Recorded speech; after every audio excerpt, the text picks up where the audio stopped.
Madame, Monsieur, bonsoir. La guerre en Ukraine au menu de questions d'actu ce soir. Après plus de 3 semaines d'offensive de Moscou et une avancée sur plusieurs fronts, tous les regards sont braqués aujourd'hui sur la ville stratégique assiégée par les forces russes, Mariupol.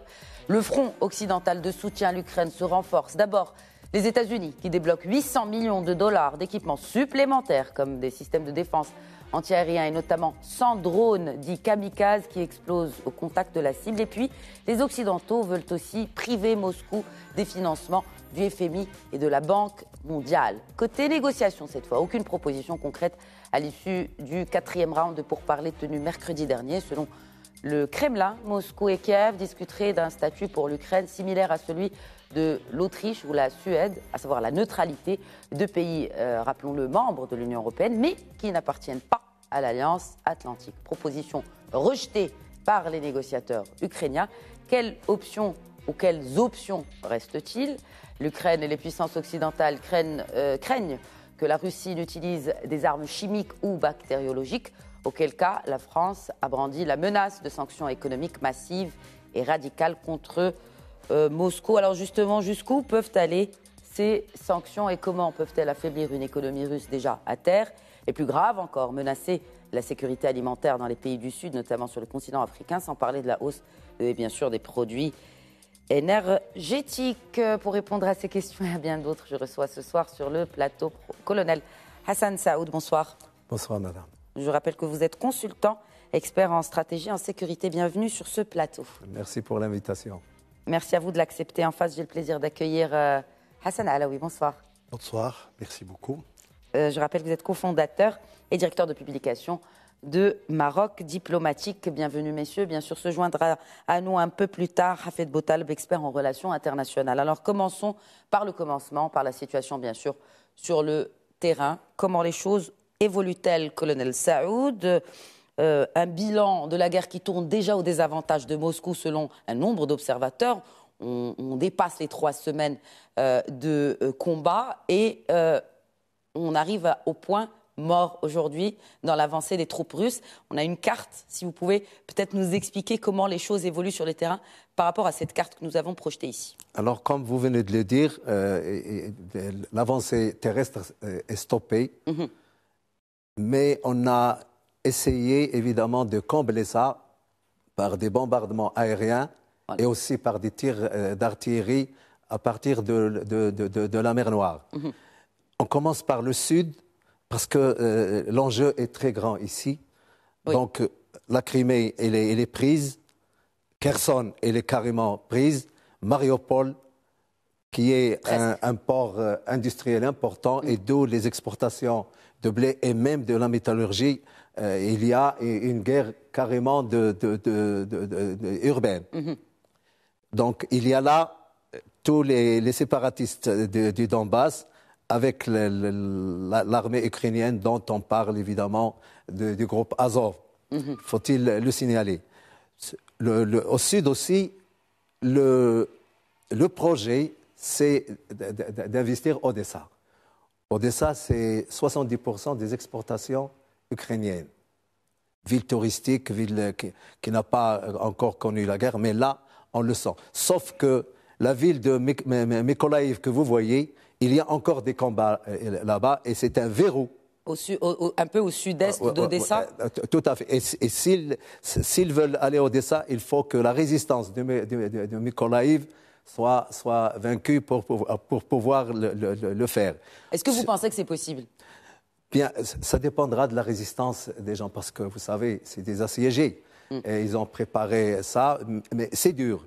Sauf que pour Odessa, il y a déjà un dispositif sur la mer Noire. C'est des bateaux de guerre et des bateaux de transport de troupes qui sont à l'affût et les satellites les ont vus. Ils sont en position, on verra l'évolution. Sur le flanc de la frontière russe, il y a aujourd'hui, Merefa a été bombardé après Kharkiv. Vers Kiev, il y a un encerclement, mais les troupes terrestres n'avancent pas comme ils l'auraient souhaité, compte tenu d'abord d'une géographie très importante et d'une banlieue de Kiev qui est très parsemée. Et donc, il y a là un stationnement. Je pense que se pose maintenant un problème de logistique et d'entretien pour les forces terrestres. Voilà l'Ouest qui est maintenant traité. Lviv a été bombardé. Vous savez, son aéroport a été détruit. Et vous avez le Yavorik qui est à la frontière polonaise, à 15 km, 20 km. Là, il y avait ce qu'on appelait le centre de formation de l'OTAN pour la paix et la sécurité. Elle a été déjà traitée. Voilà un peu Donc, en topo. gros, colonel Saoud, si on voit tout cela, est-ce que ça a été pris en compte dans les, j'ai envie de dire, messieurs, dans les calculs de Vladimir Poutine et dans sa stratégie militaire? Est-ce que tout cela a été pris en compte? Je pense que non.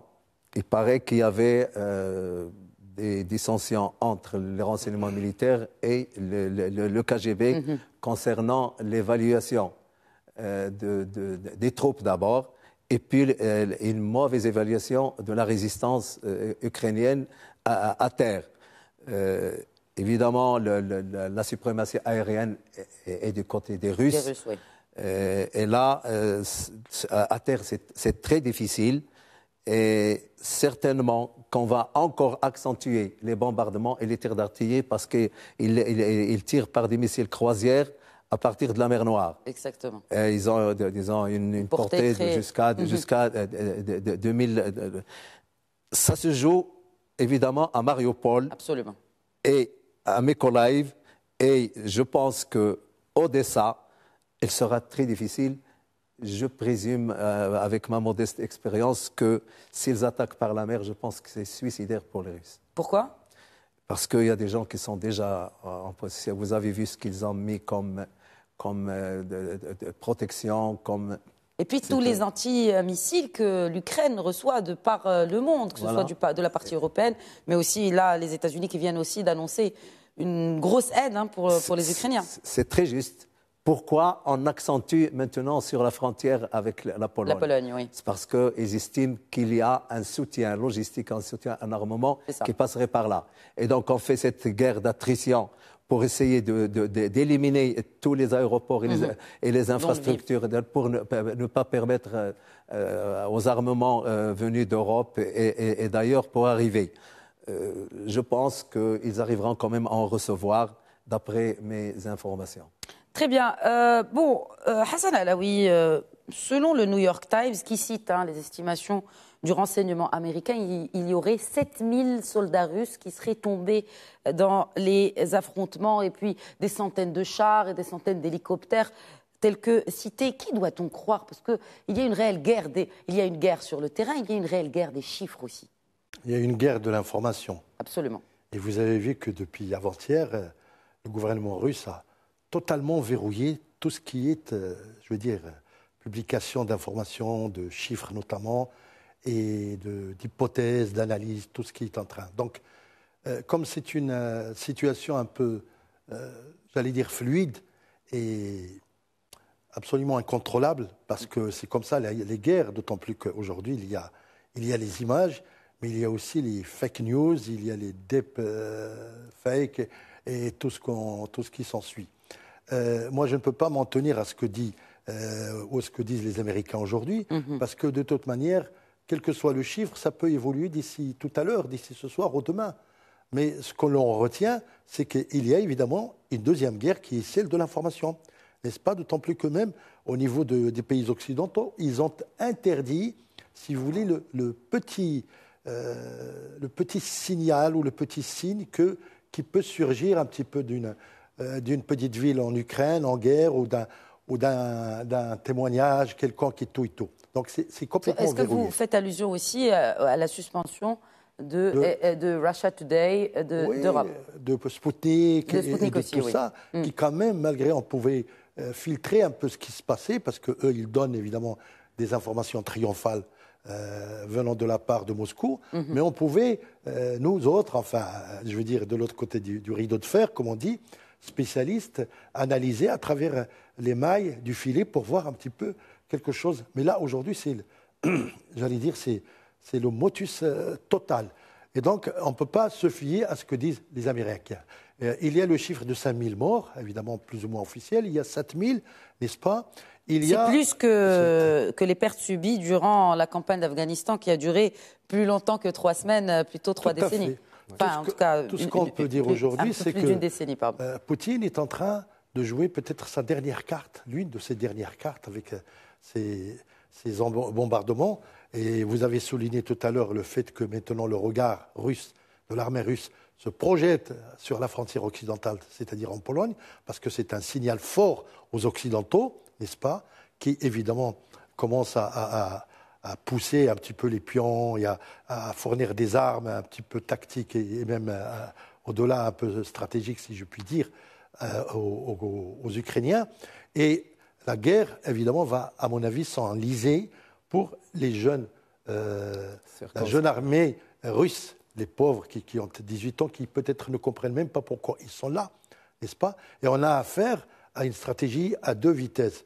Celle, si vous voulez, du terrain et celle, si vous voulez, de l'autre côté, celle du retard exprès, c'est-à-dire au niveau des négociations. N'est-ce pas? Et des exigences qui sont complètement inadmissibles par rapport à ce qu'attend l'OTAN ou les Occidentaux. C'est ça. Alors, justement, en parlant de l'OTAN, il n'y a pas une réelle implication, mais quand même, il y a un conseil extraordinaire de l'OTAN qui doit se tenir ce week-end. On promet plus de soutien militaire. Mais comment, sans pour autant enfreindre l'article 5 Tout simplement parce que l'Ukraine ne fait pas partie de cette organisation. Mais l'OTAN promet de l'aider quand même. Et il l'aide, et toutes les capitales occidentales l'aident aussi. Ce n'est pas interdit de mon point de vue. Sauf qu'il y a une... Je veux dire, il l'aide plus qu'il n'aide un État membre. Vous voyez, c'est ça la contradiction. L'OTAN est présent plus qu'il ne l'est dans un pays qui est membre de l'OTAN. C'est beaucoup plus compliqué que ça. Peut-être qu'aurait-il fallu le faire bien avant. C'est le timing, c'est une question de timing. C'est une question de timing aussi de l'autre côté, pour les Russes. Voilà. Et donc, le no-fly zone, il est irrecevable, surtout pour les Américains. Maintenant, les chiffres, comme vous l'avez bien noté, ça fait partie de la propagande, de l'intox. Du côté comme de l'autre, du côté des Occidentaux comme du côté des Russes. Et c'est structurant. Savez-vous, par exemple, que les Russes ont piraté une radio ukrainienne et ils ont mis une vidéo du président Zelensky en train de dire à son armée rendez les armes.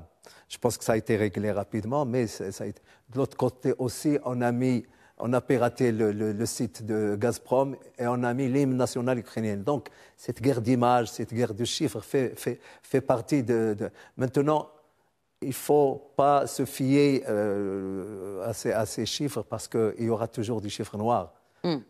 Et puis, tout ce qui peut influencer négativement le moral des troupes ne doit pas être vu. Mais est-ce que le prolongement, en parlant de morale des troupes, le prolongement des affrontements joue plus en faveur de Kiev que de Moscou? Vous savez, je pense que oui. Parce qu'il y a d'abord cette logique d'envahisseur à envahi. Et donc, la motivation se trouve de l'autre côté.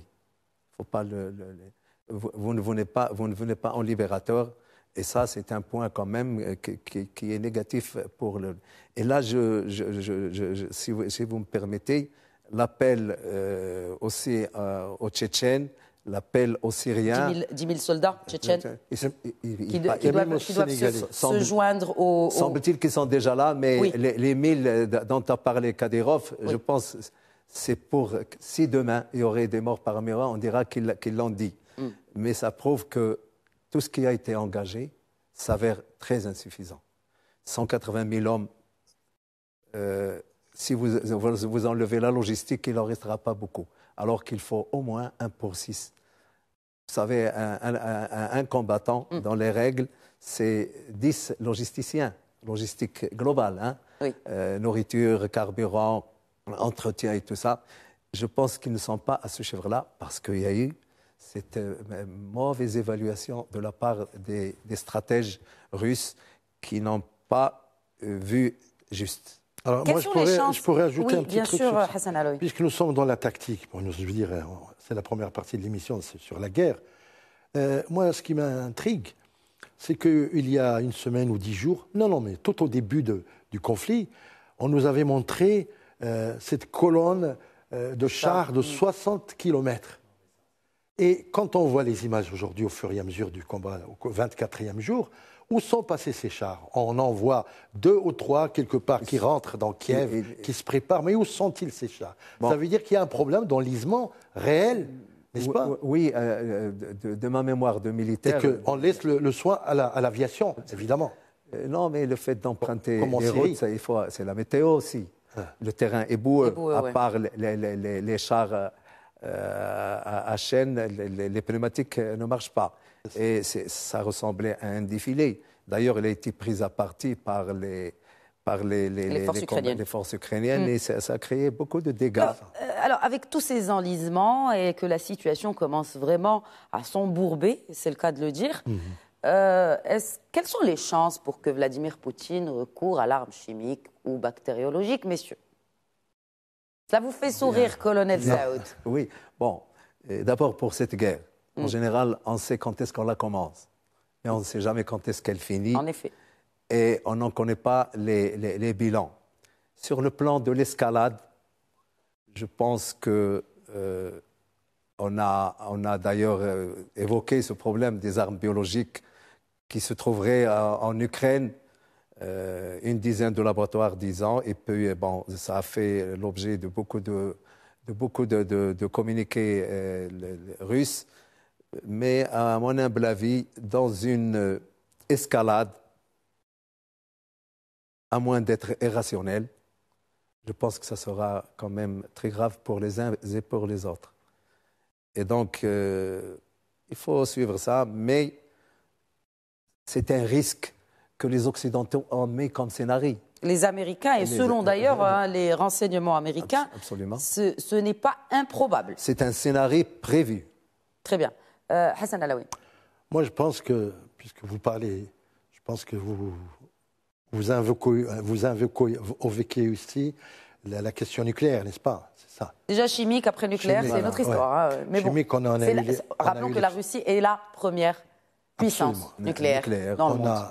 On a eu l'expérience donc en Syrie. Oui, c'est ça. Je veux dire, la guerre chimique, on sait plus ou moins, on la prévoit, comme a dit Hassan, mais je pense que ça fait partie aussi d'une dimension de bluff. De propagande et surtout d'angoisse, si vous voulez, de mise en angoisse les peuples et les gouvernements et tout ça. Moi, je ne crois pas que... Parce que là, la Russie et l'Ukraine s'accusent mutuellement d'ordre. Et les Américains, évidemment, ne peuvent pas ne pas suivre. Vous faites bien de le soulever, cher Hassan Alaoui. En effet, Poutine a accusé... D'ailleurs, c'est venu dans la déclaration de son chef de la diplomatie, Sergei Lavrov, comme quoi ils avaient anéanti une usine d'armes chimiques en Ukraine. C'est ça, tout à fait. Alors, les armes nucléaires et chimiques, ça remonte quand même pratiquement au démantèlement de la Russie soviétique. Parce que le stock le plus important en armement chimique et nucléaire se trouvait en Ukraine, n'est-ce pas? À telle enseigne que l'Ukraine, après, a commencé... Enfin, c'est ce qu'on disait, je veux dire, je lisais ça souvent, a commencé à vendre à certains pays tierces tout ce qui restait des stocks nucléaires. Il y a eu des démantèlements. Et vous le savez, la Libye et évidemment la Syrie, tout ça. Et donc, ça fait partie, je veux dire, ça procède aussi d'une volonté d'accusation de l'adversaire. Et donc, je ne sais pas, moi, si Poutine, sincèrement, à moins qu'il perde la raison, je ne pense pas qu'il recourt à ça. Pourquoi? Mais s'il perd pas la raison, mais s'il perd le contrôle. Mais il ne peut pas, parce que tout simplement, lui, il a considéré le peuple ukrainien comme un peuple russe. Il ne peut pas jeter des armes. Le peuple russe vient d'Ukraine, n'est-ce pas? Soit dit en passant.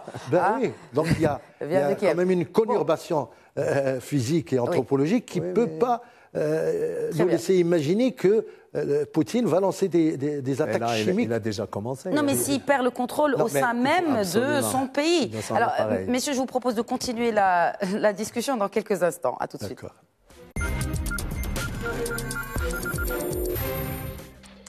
Et on enchaîne dans cette émission aujourd'hui consacrée à la guerre en Ukraine. Vient de se joindre à nous Hafed Boutaleb, expert en relations internationales. Bonsoir Hafed Boutaleb, merci de vous joindre à nous. Merci pour l'invitation. Première question vous est destinée. D'ailleurs, on était en train de parler il y a quelques instants de la situation sur le terrain. Passons à présent à la situation sur le terrain des négociations cette fois. 4 rounds de négociations, toujours rien. Clairement des demandes des Russes qui sont inacceptables pour les Ukrainiens. Est-ce qu'on peut attendre quelque chose de ces négociations, bien qu'il y a eu certaines déclarations comme quoi les deux étaient prêts vraiment à trouver une solution, mais ça reste encore une fois que des déclarations. Que pensez-vous de ces négociations et des résultats qu'on peut attendre de négociations telles que celle-ci entre Moscou et Kiev? Eh bien, déjà, le premier résultat, c'est humanitaire, c'est-à-dire que les négociations, elles ont ce volet-là qui consiste à essayer de préserver la population civile et de négocier la sortie de civils des villes assiégées comme Mariupol ou Kharkiv. Donc ça, je pense, c'est le volet le plus important sur lequel il faut se concentrer, parce que visiblement sur le terrain, les Russes, comme vous l'avez dit, sont toujours à mener les batailles, et puis les Ukrainiens se défendent plutôt bien, mais il faut rappeler quand même qu'ils ont perdu 100 000 km² de la superficie qui est aujourd'hui contrôlée par les Russes. Et il y a aussi la déclaration du président Zelensky qui a finalement reconnu que l'Ukraine n'adhérera jamais probablement à l'OTAN, pas même dans 20 ans, puisque certains des négociateurs avaient évoqué une adhésion dans 20 ans, mais le président Zelensky l'a dit. Donc ça, ce sont les effets des négociations. Vous savez, les négociations, c'est aussi du rapport de force, ce sont des déclarations, ce n'est pas que au moment où on négocie. Donc il y a des déclarations comme celle-ci qui pourraient faire évoluer la position de la Russie. Est-ce qu'une déclaration comme celle, ou en tout cas une proposition comme celle qui a été refusée, je le disais dans mon introduction, qui a été refusée par les Ukrainiens, de donner ce statut de neutralité à l'Ukraine, un peu comme d'autres pays qui sont limitrophes à l'Union européenne, et que ça pourrait, est-ce que ça pourrait réellement résoudre les choses? Alors, ils n'ont pas refusé, ils ont juste comparer le statut de neutralité qu'on leur a proposé à celui de la Finlande ou de l'Autriche. La Suède. Et sur ces modèles-là, il y a 8 pays, dont 5 qui sont... Ils ont décliné ces modèles-là. Donc ils refusent d'aller sur une neutralité du type de celle qui est pratiquée aujourd'hui dans ces pays qu'on a mentionnés. Mais ils n'ont pas refusé une totale neutralité. Quand le président Zelensky dit qu'ils ne seront pas membres de l'OTAN, de facto, c'est accepté qu'ils vont être finalement dans une situation de neutralité. Oui, ils ne font pas partie de l'Alliance Atlantique, donc de facto, comme vous le dites. De facto, ils seront neutres, puisqu'ils ne seront pas non plus dans l'Alliance du traité de sécurité commune de la Russie, et, vu les relations tendues aujourd'hui. Donc ils seront dans une situation de neutralité. Maintenant, ils essayent de négocier au mieux cette neutralité-là en fonction des rapports de force qu'il y a sur le terrain. Et donc finalement, l'issue de négociation dépendra du rapport de force sur le terrain. Est-ce que l'issue ne dépendra-t-elle pas non plus, je posais cette question dans une émission précédente avec vous, colonel Saoud, Hassan Alaoui, si il y a eu médiation, est-ce que c'est possible d'avoir déjà une médiation, comme dans toute négociation, qu'il y ait une tierce partie qui prenne part pour essayer de faire avancer les choses? Oui, alors la médiation, c'est très très difficile aujourd'hui. Pourquoi? Parce que on se posera la question d'où proviendra cette médiation. Oui. Alors, nous n'avons pas le choix que d'accepter tout ce qui peut, se présenter comme médiation dans l'état actuel des choses et dans l'état de destruction avancée et, continue de l'Ukraine. Et la médiation, on peut imaginer un pays d'Europe, mais Poutine n'acceptera pas. Il n'accepte pas une médiation venant de l'Union européenne. Oui. Et il l'a déjà dit, exprimé, entre parenthèses. Donc la médiation à laquelle on a assisté, c'était la médiation de Turquie, mais est-ce qu'elle a le poids? Parce que Poutine, dans sa tête, et à juste raison, je crois, c'est qu'il ne faudrait pas que le médiateur qui viendra penchera du côté, bien sûr, des États-Unis ou de l'Union européenne, voire même la Chine. Même la Chine n'a pas réussi à imposer sa médiation, parce que, à contrario, elle a été considérée comme partie prenante avec la Russie par les Occidentaux. Pourtant, Donc, que ce soit à l'ONU pour la résolution qui a été votée ou autre, oui. la Chine est restée très neutre pour le coup. Justement, je mets c'est cette le neutre entre neutralité guillemets. inactive qui inquiète un petit peu, si vous voulez, les uns et les autres. Le président chinois n'a pas eu, si vous voulez, les mots forts pour convaincre, je veux dire, le président des États-Unis à avoir une attitude beaucoup plus, par rapport à la Russie, beaucoup plus, je veux dire, réaliste. C'est-à-dire parce que depuis le conflit, les États-Unis n'ont eu qu'une seule attitude, adopté qu'un seul état d'esprit, c'est la guerre, c'est défoncer la Russie, entre guillemets. Tout ça. Évidemment, ça crée, je ne sais pas si vous êtes d'accord, mais ça crée depuis le départ un rapport de force qui n'est pas du tout juste et surtout, ça produit des visions, comme on disait tout à l'heure, à travers l'information qui est maintenant, à travers l'information qui est conditionnée parce qu'elle est arrêtée, je veux dire, d'un côté et en même temps ressemble de plus en plus à une propagande de l'autre. Donc, il y a là une situation qui est très, très, très complexe. Il faudrait une force, on peut imaginer une force, je ne sais pas laquelle, qui puisse réunir un petit peu les protagonistes, n'est-ce pas, avec le secrétaire général des Nations Unies qui ne s'est pas engagé jusqu'à preuve du contraire. Vous voyez. Absolument. Et la seule force aujourd'hui, c'est quand même l'ONU qui puisse faire une conférence au niveau international et au niveau aussi de l'Europe, l'Organisation de la défense commune, comme l'OCS, etc. Il faudrait donc ensuite, première condition, il faut un arrêt des combats. Il faut tout simplement une rupture des combats et un cessez-le-feu immédiatement. Et envisager, être ambitieux pour essayer de réunir les deux principaux protagonistes que sont Poutine et Zelensky. Est-ce qu'on y arrivera? C'est ça. La réalité, moi, je ne pense pas qu'on était jusqu'ici dans des négociations. Pour moi, c'était des contacts. C'est des seconds couteaux qui n'ont pas la décision. C'est pour dire qu'on fait la guerre et on négocie. Et c'est toujours le processus. Mais qu'est-ce qui a filtré? Rien. Parce que vous savez, le problème de Crimée, il reste posé. Le problème des deux républiques, entre guillemets, il reste posé. Si demain il prend Odessa, il peut proclamer une république. Et puis l'OTAN. L'OTAN s'est inscrit dans la constitution ukrainienne. L'adhésion à l'OTAN. Il va falloir qu'il révise sa constitution. Et oui, c'est écrit. Là, moi, je pense qu'on est dans des positions assez lointaines. Et Hafid le disait, Poutine ne négociera pas avant une reddition et ce qui est loin d'être gagné. C'est ça la réalité. Parce qu'on va dans le dur maintenant.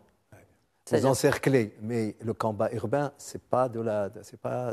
Vous pensez qu'en encerclant les grandes agglomérations ukrainiennes, iront-ils ou pas? C'est ça la question finalement. C'est ça. Mais pourquoi il encercle les villes? C'est d'abord pour terroriser les populations et pour qu'ils quittent. Et puis c'est pour empêcher toutes les aides et tous les soutiens logistiques et tout ça. Donc, réussira-t-il? Je ne pense pas. Mais au moment où on constate maintenant qu'il y a carrément un arrêt. Oui, ils ne rentrent pas. C'est pour ça que je dis, iront-ils ou pas? D'accord, plusieurs villes sont assiégées, dont Mariupol d'ailleurs. Mais est-ce qu'ils iront faire les combats dans les villes ou pas? C'est très dangereux. C'est ça. Vous savez, le combat urbain, ce n'est pas donné à des armées régulières. C'est des mercenaires généralement et c'est des forces spéciales. C'est pour cela qu'il a fait appel aux Syriens. Voilà. Les Syriens sont bons dans l'expérience du combat urbain. Voilà. Les Tchétchènes, pas du tout. Les Tchétchènes, c'est des milices qui sont là pour terroriser les populations. Mais les Syriens ont une expérience de combat urbain. Donc, je pense que ça ne s'arrêtera pas de sitôt. Bien. Et pour la Chine, dernier point, elle fait un équilibrisme aléatoire. Pourquoi aléatoire, colonel Saoud? Parce qu'il a beaucoup d'intérêts avec les États-Unis, avec l'Europe, des intérêts. Et il a des intérêts aussi avec Mais d'ailleurs, Moscou aurait demandé de l'aide militaire et économique à Pékin. C'est pour cela qu'il y aura un appel téléphonique aujourd'hui du président américain pour... C'est une rencontre même sinon américaine la semaine prochaine. Non, mais c'est un contact où il va le menacer de représailles si jamais il aide militairement mais après, la Russie. Les États-Unis sont plus dépendants et l'Ouest l'Occident est plus dépendant de la Chine que de la Russie économiquement. Vous savez, si les deux ont un problème économique, les ricochets, c'est les deux qui vont les subir. Non, mais c'est le monde entier qui va les subir. Voilà. Déjà, on subit les sanctions économiques sur la Russie, on les subit chez nous en Afrique. Faites Vautal, peut-être un mot là-dessus. Et cette question qui a été évoquée dans le quotidien français, Le Figaro, l'Ukraine, un conflit chaud de la guerre froide Chine-États-Unis. Point d'interrogation. Bon, c'est quand même plus le conflit qui oppose surtout la Russie aux États-Unis, extrapolé jusqu'à la Chine. Mais c'est vrai qu'on a l'impression que la Chine est un peu le grand gagnant. Parce que la Chine est aujourd'hui dans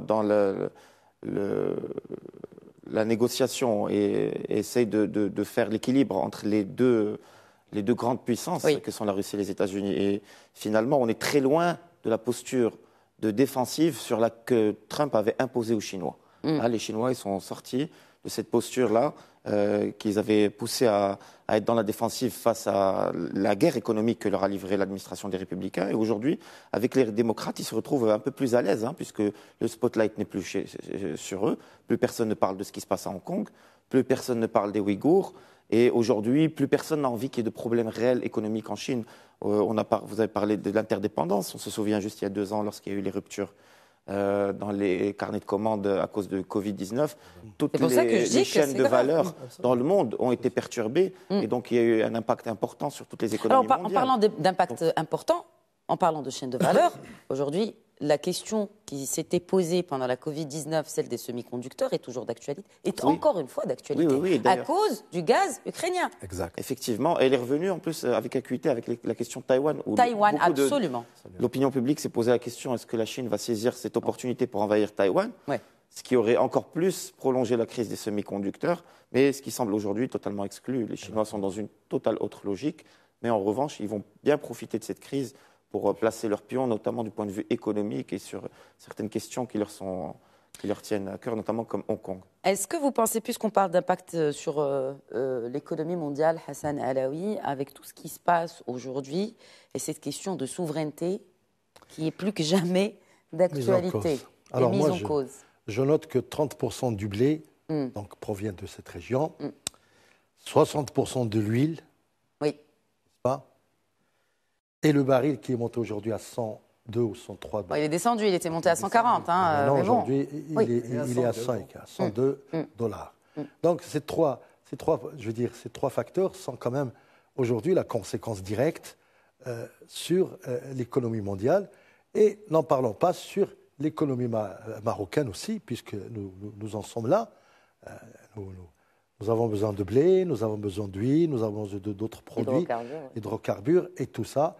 Est-ce qu'on va y faire face? Bien sûr, le gouvernement marocain se prépare sérieusement à cette éventualité. Donc. Mais ce que je voulais souligner, à part l'enlisement, c'est que ce qui a été promis, je veux dire, ce qui est apporté concrètement à l'Ukraine par les pays occidentaux et l'Union européenne, et en particulier par les États-Unis, on promet un soutien depuis maintenant 24 jours, n'est-ce pas? Quel est le soutien concret? Il n'y a pas de soutien. Parce que puisqu'on ne fournit pas les avions, on ne laisse pas un couloir comme le président ukrainien a demandé, n'est-ce pas? Comme dirait l'autre, tout ce qu'on a offert au président ukrainien, ce sont des larmes et des paroles, n'est-ce pas?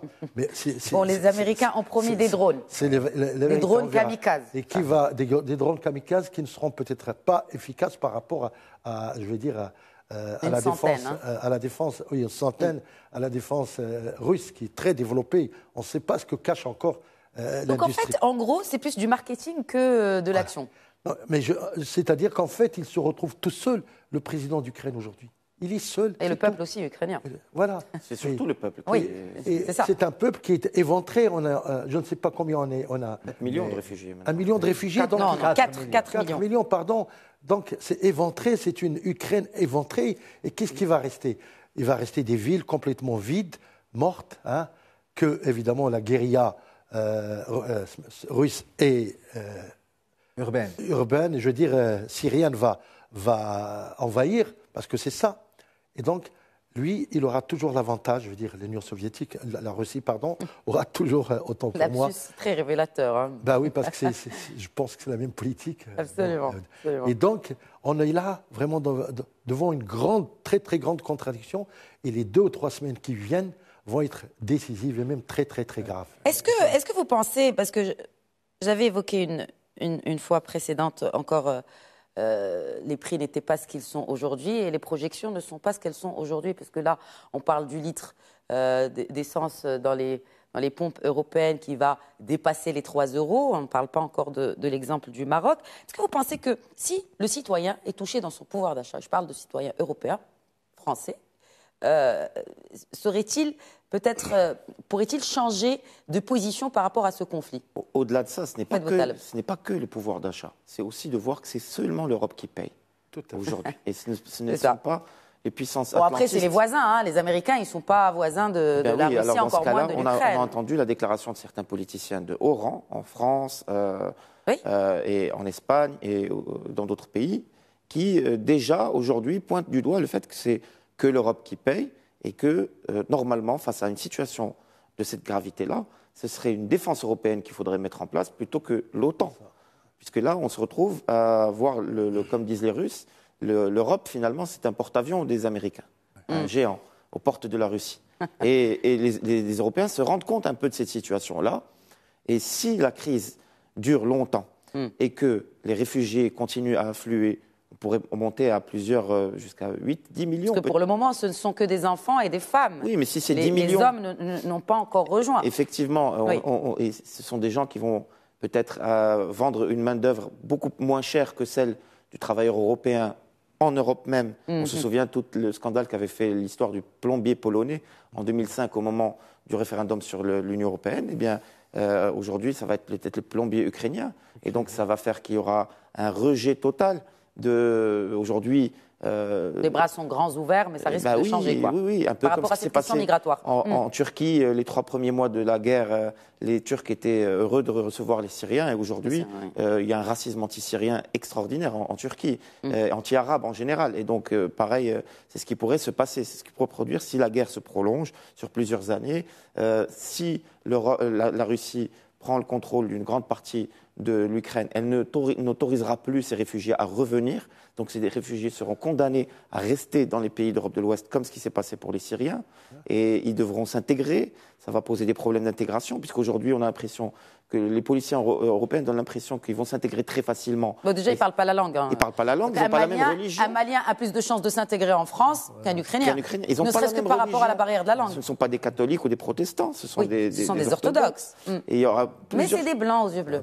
Mais là, vous avez il y a un problème, il ne faut pas... Au colonel Saoud. Je pense que l'armée russe ne peut pas être une armée d'occupation. C'est une armée d'invasion. Elle règle ses problèmes et elle retourne. Ça, il ne peut pas rester longtemps, à mon humble avis. Mais il y a un problème quand même qu'il ne faut pas oublier. C'est que le président Zelensky a gagné la bataille de la communication. Ah ben, c'est ça, c'est plus du marketing qu'on a gagné côté ukrainien. Parler au Congrès américain, parler au Parlement européen, au Conseil de l'Europe, parler au Bundestag. En termes d'empathie, je pense qu'il a gagné. On rappelle que c'est un acteur. Hein. Et c'est un acteur. Oui. Ça doit aider. Et il a distillé des messages très importants, comme quoi c'est à votre porte.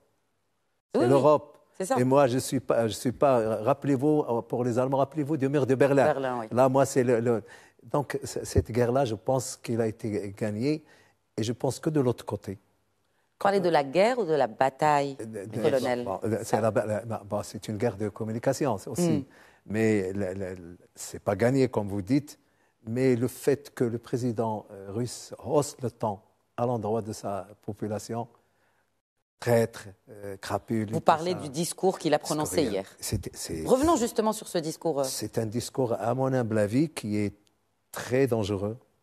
Parce que je pense qu'on a signalé beaucoup d'avions, beaucoup de jets privés qui ont quitté pour le Dubaï, pour la Finlande, pour la Suède.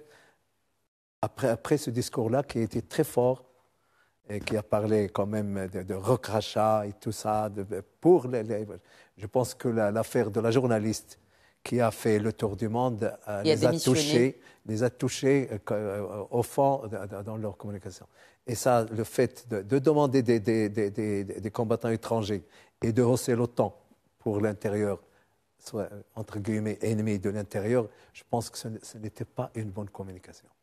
Du côté des Russes. Il y a un détail sur lequel on n'a pas parlé, je veux dire, on peut l'invoquer très rapidement. Finalement, tout ce conflit dramatique, cette tragédie, on n'a pas parlé des raisons, je veux dire, profondes. Pourquoi ce conflit? D'où il vient? Qu'est-ce qui se passe dans la tête du président russe, etc., etc. Ça n'est pas venu comme ça, quand même. Maintenant, est-ce que la leçon va être comprise par les Occidentaux ou tout simplement ceux qui persistent à croire encore que l'ennemi numéro un dans tout ça, c'est Poutine, bien sûr, mais Poutine invoque ses raisons personnelles, privées peut-être, mais aussi stratégiques. Absolument. C'est que sécuritaire. Oui, bien sûr. On a oublié qu'en 2007, en février 2007, il y a eu une conférence internationale sur la sécurité à Munich. Et il a prononcé un discours qui était déjà prémonitoire, où il pointe du doigt, l'interventionnisme des États-Unis. L'unipolarité. Il a parlé de l'unipolarité. L'unipolarité. Et donc, il a attiré l'attention. Tout ce qui a suivi après l'intervention donc en Géorgie, tout ça, c'était, je veux dire, sa vision. Sa feuille de route. C'est facile de dire, en fait. Moi, je comprends, mais je n'accepte pas tout de suite facilement cette idée qu'il a été, je veux dire, humilié et tout. C'est vrai que la Russie a été humiliée depuis 1991. C'est vrai qu'on a essayé de l'isoler, qu'on a oublié que c'était quand même un grand pays, un grand peuple, n'est-ce pas? C'est vrai, tout ça. Mais aujourd'hui, on continue encore à faire, si vous voulez, le loup-garou de la Russie, et c'est pas. Et Poutine a attendu, il n'a pas arrêté d'attendre et de prévenir, n'est-ce pas? Et dernièrement encore, donc, dans les négociations de Minsk, l'accord de Minsk, il a attiré l'attention encore, et puis il a prévenu. Et quand il parle comment on appelle ça, de voisins proches, ou comment il s'appelle? L'étranger proche. L'étranger proche, c'est évidemment le fameux glacis, n'est-ce pas? N'approchez pas ce fameux glacis, parce que là, vous êtes en train de faire la provocation directe. Et maintenant, il a réagi, évidemment, et bien sûr, il y a eu un branle-bas de combat, mais un branle-bas de combat qui, je m'excuse, qui est peut-être explicable, justifié pour les Occidentaux, mais qui ne l'est pas quand il s'est agi d'Afghanistan ou de Syrie ou de pays africains. L'Irak. Et l'Irak surtout, oui. où Bush est intervenu sans mandat des Nations Unies. C'est quand même incroyable, il faut il y a dire une ça. certaine injustice dans le traitement de cette invasion russe de l'Ukraine. Oui, tout à fait. Injustice internationale et notamment occidentale. Tout à fait. Il faut quand même rappeler ses précédents. Oui. Rappelle-toi, Hassan, des Balkans. Absolument. Balkans. L'ex-Yougoslavie. Oui. Ils ont demandé l'intervention en Yougoslavie, c'est une honte au Kosovo. Absolument. C'est vraiment de l'humiliation continue, forcenée contre Mais pourquoi la Russie. aujourd'hui le monde, quand il était divisé hier par rapport à certaines de ces questions, et notamment par exemple, pour ne citer que les exemples très pertinents que vous avez évoqués, pourquoi aujourd'hui le monde semble uni contre cette Russie? Hafid Boutaleb. Je ne vois pas un monde uni. On a des pays comme l'Inde et la Chine qui sont la moitié de l'humanité, l'Inde et la Chine, qui n'ont pas voté en faveur de l'Afrique ou le Maroc. Voilà, des pays comme le Maroc. Ils ne se sont pas prononcés pour mais il n'y a pas la Russie, n'ont pas aidé la Russie et ne se sont pas prononcés contre l'Occident, voire même pas pour la Russie, mais en tout cas contre cette réponse unanime. L'abstentionnisme, c'est significatif. Voilà, il n'y a pas un unanimisme vraiment affiché. Ce sont des deux grands pays qui n'ont pas voté, puis d'autres pays comme le Maroc, le Sénégal en Afrique. C'est des signaux forts qui ont été envoyés. On a une position du Brésil, il a voté pour la résolution de condamnation, mais le président a voulu afficher une neutralité. On a de grands pays comme ceux-là qui ne sont pas forcément dans cet unanimisme. C'est un unanimisme en Europe et dans les pays occidentaux, ça c'est certain. Et c'est un unanimisme maladroit qui leur a fait perdre l'opinion publique mondiale. Vous avez parlé de bataille gagnée en communication. C'est vrai pour Zelensky et pour l'Ukraine, l'Ukraine est aujourd'hui présente dans les médias. La voix du président, elle est là, elle porte. Mais les opinions publiques mondiales, beaucoup relèvent cette asymétrie. C'est-à-dire, on a des conflits qui font des millions de morts. On a parlé de l'Irak, etc. Il y a aussi le conflit en RDC. Après 98, qui a fait des millions de morts, littéralement, peut-être 3. 2 ou 3 millions, ça dépend des chiffres. On ne sait même pas combien en réalité, mais on parle de millions et personne n'en parle jamais. Parce Ils étaient où? Pourquoi? Ceux qui s'offusquent aujourd'hui des centaines de civils, c'est vrai, qui sont morts. Pourquoi ils ne se sont pas offusqués de millions de civils morts? Est-ce qu'il y a une différence entre les êtres humains? Parce qu'à là, pourquoi? Apparemment, oui. Eh ben voilà, c'est ça. Apparemment, oui, il y a une différence. Poids de mesure. Un peu comme le traitement Alors, on ne peut pas faire migrants. appel aux valeurs humanistes mondiales universelles lorsque l'on distingue entre deux êtres humains. Un homme qui meurt est un homme qui meurt. Quelle valeur humaniste quand on a des valeurs de richesse qui sont en face? Absolument. Eh ben voilà, c'est ça, ça rappelle aussi Mais les intérêts je qui pense sont que derrière. la question de Khadija est pertinente. Jamais l'Europe ne veut être repensée comme aujourd'hui. L'OTAN est en train de réfléchir pour repenser un OTAN. Et ça, je pense que ça n'a pas été pris en considération parce que, disons-le, l'Europe commence à parler d'une voix et on commence à évoquer la défense européenne. C'est ça. Est-ce que c'est concret? Colonel Saoud, est-ce qu'aujourd'hui, les Européens ont les moyens? Parce que rappelons que dans l'OTAN, l'apport américain est essentiel. Bien C'est sûr. le plus gros du gâteau. Bien sûr. Est-ce qu'aujourd'hui, les Européens sont prêts à mettre ce qu'il faut pour avoir une vraie armée européenne? Enfin, en tout cas, un système de défense disons-le européen. clairement, Oui. l'Europe est un continent riche, opulent, stratégiquement paresseux. Il faut le dire. C'est ça. Et c'est une puissance intermédiaire.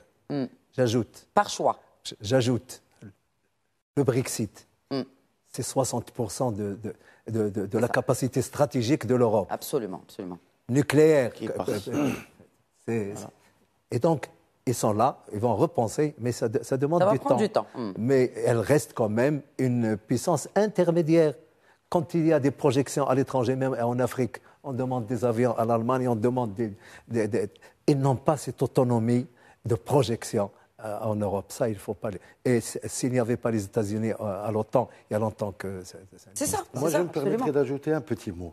Moi, je crois qu'on va assister, enfin j'espère en tout cas, à une redistribution des cartes. Nous sommes en train de le vivre. Nous sommes, comme vous dites, très très juste, des distributions des cartes dans cette région et au-delà de par le monde aussi, parce que ce qui se passe évidemment, c'est un très très grand bouleversement.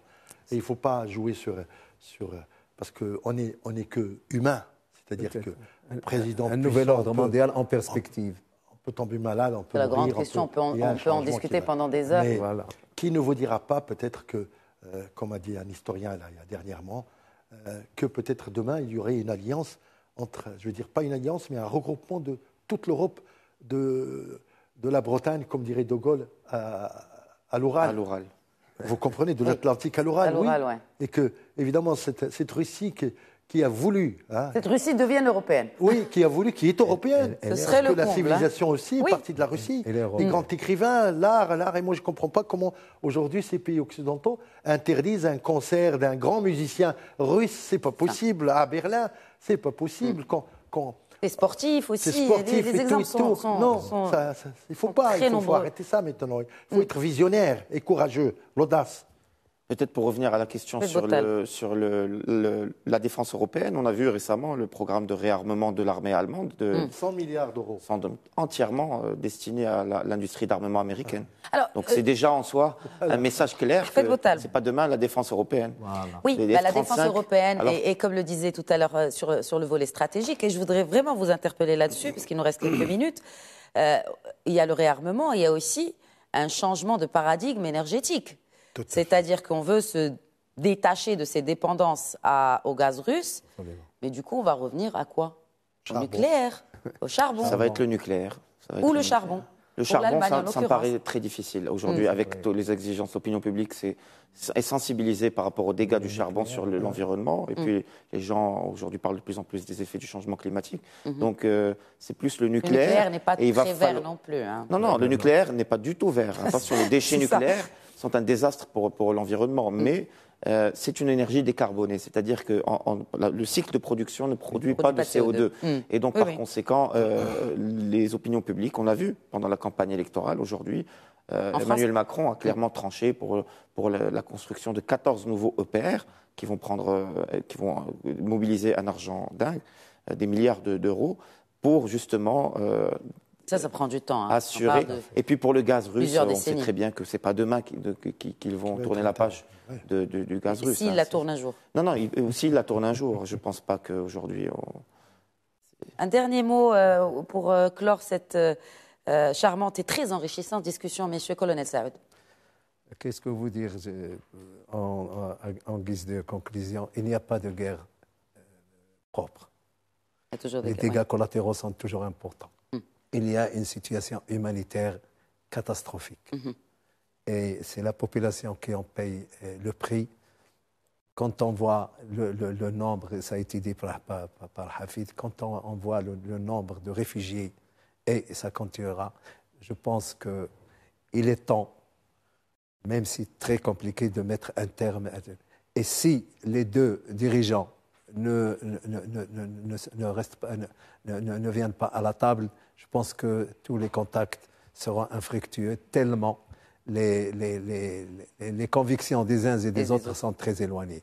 Dernier mot, Hassan Alaoui. Moi, rapidement, je vais proposer un petit schéma pour en sortir, si vous voulez, pour sortir de cette crise, cette tragédie.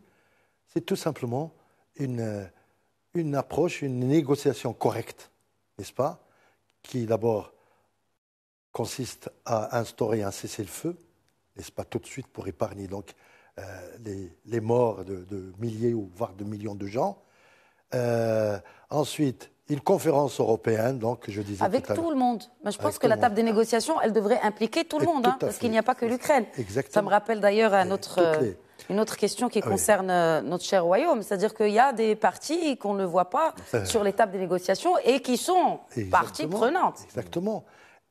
Ensuite, donc, une conférence européenne, je veux dire, de l'OSCE, très important, qui implique aussi la Russie, et une prise de position claire et nette, je veux dire, un engagement plus factuel et plus important des Nations Unies qui, jusqu'à présent, ne fait que se contente, je veux dire, d'un langage ou peut-être surtout, je veux dire, une disposition d'esprit qui n'est pas aujourd'hui, qui ne correspond pas, absolument pas, à la réalité du conflit. Vous avez parlé tout à l'heure de refonte de l'OTAN et aussi une refonte de l'ONU qui doit être considérée. La condition sine qua non, c'est que l'OTAN arrête ces provocations, parce que c'en est plusieurs, de provocations à l'endroit de la Russie. Merci Hassan Alaoui. Un dernier mot, Hafid Boutal, mais vraiment en 2 mots. On peut parler de provocation parce qu'après 2 ans de Covid, où on a pris conscience de la fragilité de notre société, avec tous les risques liés au changement climatique, on a vu cette année la sécheresse qu'il y a eu au Maroc,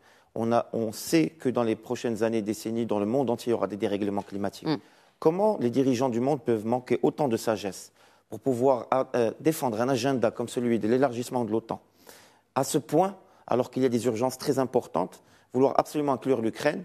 Comment un président comme Zelensky peut-il apporter autant de désolation et de malheur à son peuple, puisqu'il aurait dû voir ce qui se passe, il aurait dû prévoir. Son prédécesseur l'a fait, et il a été exactement. évincé. Son objectif n'est pas de jeter des millions d'Ukrainiens sur les champs d'Europe centrale. Et puis, comment un président comme Poutine peut-il commettre un crime comme celui-là, puisque lui aussi commet le crime suprême, celui de l'invasion d'une nation souveraine contre une autre nation souveraine. On aurait souhaité plus de sagesse de la part des dirigeants du monde, nous épargner à nous, puisque c'est nous qui allons payer. Les prix des hydrocarbures sont plus chers, les prix du blé est plus cher, il y aura des famines en Afrique. Et on aurait voulu, et donc finalement, c'est les opinions publiques qui doivent être les donneuses de leçons et non pas l'inverse, puisqu'on voit bien aujourd'hui qui paye les pots cassés. Et heureusement qu'on est là pour le faire. Merci beaucoup, Hafid Boutal, colonel Hassan Saoud, Hassan Alaoui. Merci d'avoir enrichi cette discussion ce soir. Merci à vous de votre fidélité. Très bonne soirée à tous.